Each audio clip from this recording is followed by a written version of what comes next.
बहुत दुख हुआ, बहुत शौक लगा हम सबको। बचपन से हमने ने असरानी जी की पिक्चरें इतनी देखी है और मुझे तो याद है उनकी मैंने कहीं शूटिंग देखी है पिक्चरों में, खार बैंड्रा एरिया में। मुझे कभी मैं उनके साथ काम नहीं किया, लेकिन मुझे जब भी मिलते थे किधर भी फंक्शन में, पार्टीज़ में या कोई भी इवेंट्स में, तो हमेशा उसमें उनके में एक एनर्जी थी, हमेशा बहुत ही पॉजिटिव थे। और मैं हाल ही में उनका एक इंटरव्यू देख रहा था जहाँ पे उन्होंने बीबीसी को इंटरव्यू दिया था और बहुत अच्छा इंटरव्यू दिया था। तो मैं देख रहा था, मैं पुराना इंटरव्यू देखते रहता हूँ कि मेरे ख्याल से असरानी जी का कंट्रीब्यूशन इंडियन सिनेमा में बहुत बड़ा है। कितनी फिल्मों में उन्होंने काम किया, 300 से ज़्यादा फिल्मों में उन्होंने काम किया, अलग अलग किरदार किए, अलग अलग कॉमेडी की, सीरियस रोल भी उन्होंने बहुत अच्छी तरह से किया है। शोले का किरदार जो है वो आज भी लोगों के दिमाग में है। जेलर का जो किरदार उन्होंने किया बहुत ही अच्छा किया। उनकी कॉमेडी टाइमिंग बहुत ही कमाल की। और कहीं बड़े बड़े दिग्गज फिल्म मेकर, मेरे ख्याल से ऐसा कोई फिल्म मेकर नहीं होगा जो 70s 80s 90s या अभी मैंने सुना वो 2 पिक्चर कर रहे थे। उन्होंने हर फिल्म मेकर के साथ काम किया है, फिल्में डायरेक्ट की है। और कहीं लोगों के लिए वो मास्टर भी थे, गुरुजी भी थे, एक्टिंग भी सिखाते थे पूना इंस्टीट्यूट में। तो मेरे ख्याल से उनका योगदान, उनका कंट्रीब्यूशन हमेशा मिस होगा कि जिस तरह से वो एक कलाकार थे, एक आर्टिस्ट थे, पूरे परफेक्ट एक्टर। जैसे मैं कहा ना, मैंने कई फिल्मों में उनको सीरियस रोल करते भी देखा है। मुझे कभी यकीन नहीं हुआ कि ये वही असरानी जी है। मुझे याद है एक पिक्चर खून पसीना, मेरे ख्याल से 77-78 में आई थी, जिसके अंदर बहुत सीरियस किरदार था उनका।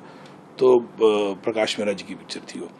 तो मुझे याद है कि इस तरह की अन्य कई ऐसे किरदार उन्होंने किए और हर दिल में, हर हिंदुस्तानी के दिल में वो हमेशा बसे रहेंगे, हमेशा उनकी याद आएगी। और मेरे ख्याल से पूरी इंडस्ट्री उनको मिस करेगी और जितने भी उनको चाहने वाले हैं वो असरानी जी को मिस करेंगे।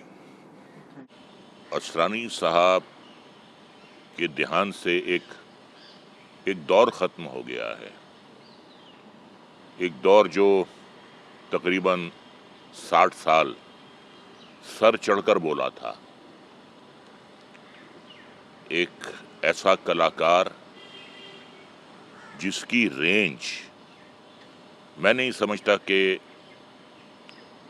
हिस्ट्री में, इतिहास में 2 या 3 कलाकार होंगे जिनकी ऐसी रेंज होगी, ऐसी वर्सेटैलिटी होगी जो असरानी साहब में थी।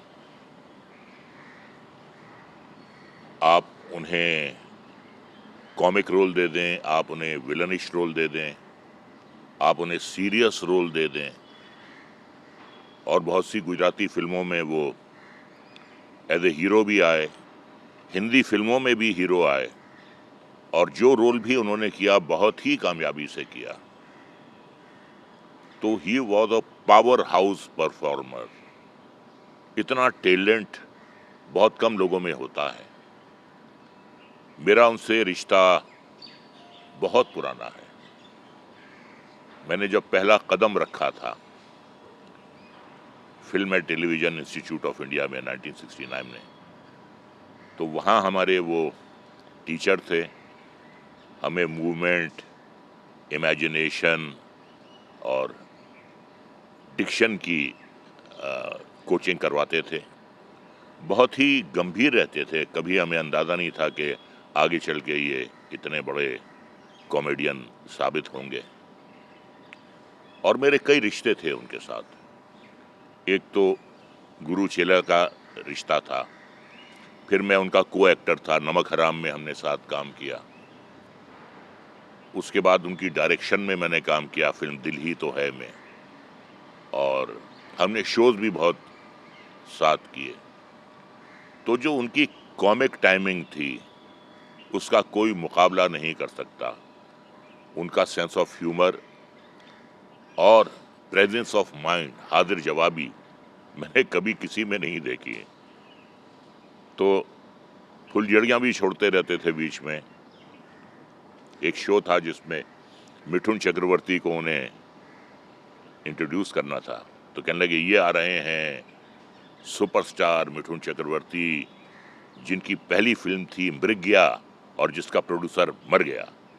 तो ऐसी उनकी टाइमिंग होती थी। मैं उनके बारे में ये कहूँगा कि जैसे लता जी गानों के लिए पैदा हुई थी, किशोर कुमार फिल्म मेकिंग के लिए पैदा हुए थे, अमिताभ बच्चन एक्टिंग के लिए पैदा हुए थे, असरानी साहब भी एक्टिंग के लिए पैदा हुए थे। और ना सिर्फ उन्होंने एक्टिंग की बल्कि उन्होंने भरपूर मनोरंजन किया, जिसने बहुत शानदार जिंदगी जी, जिसने हर किस्म के रोल बहुत ही खुश असलूबी से निभाए और जो कैमरे के सामने और कैमरे के पीछे लोगों को हंसाता रहा, लोगों का मनोरंजन करता रहा। और जो एक उनका आइकॉनिक रोल है अंग्रेज़ों के ज़माने का जेलर, वो तो अमर हो गया है, रोल अमर हो गया है। तो कहने का मतलब यह है कि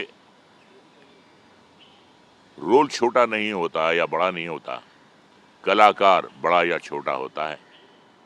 और उन्हें जितना भी काम मिला उनके टैलेंट के बलबूते पर मिला, उनकी कॉमिक टाइमिंग की महारत के लिए मिला। और बहुत ही कोऑपरेटिव इंसान थे, कभी उनके बारे में कोई शिकायत नहीं सुनी, कमिटमेंट के पक्के थे। और जब शोज करने जाते थे हम लोग साथ, तो बहुत मनोरंजन करते थे लोगों का। बस यही कहता हूँ कि असरानी साहब, आप चले तो गए हो, लेकिन जाते जाते एक शेर आपकी नज़र करूँगा कि यूं तो आते हैं लोग जाते हैं, यूं तो आते हैं लोग जाते हैं, जिंदगी में हजार हाल, लेकिन इनमें कुछ ऐसे लोग होते हैं दिल पे जो नक्श छोड़ जाते हैं, यूं तो आते हैं लोग जाते हैं। Subscribe to One India and never miss an update. Download the One India app now.